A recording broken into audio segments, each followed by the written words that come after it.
ನಮಸ್ಕಾರ, BM ಟಿವಿಗೆ ಸ್ವಾಗತ. ನಾನು ಭಾಸ್ಕರ್ ಎಂ.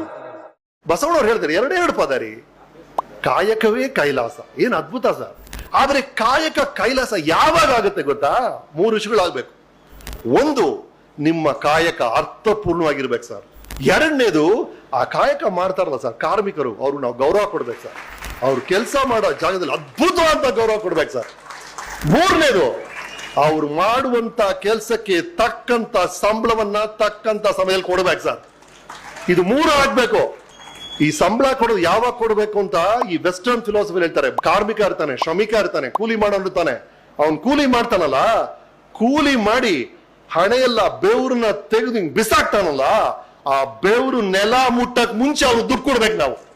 ಅದು ಒಬ್ಬ ಒಳ್ಳೆ ಯಜಮಾನ ಅಂದ್ರೆ ಮಾಡಿದ ದುಡ್ಡು ಕೊಡ್ಬೇಕು, ಆ ಸಮಯದಲ್ಲಿ ಕೊಡ್ಬೇಕು. ಅದು ಸರಿಯಾದ ಯಜಮಾನ ಅಂದ್ರೆ.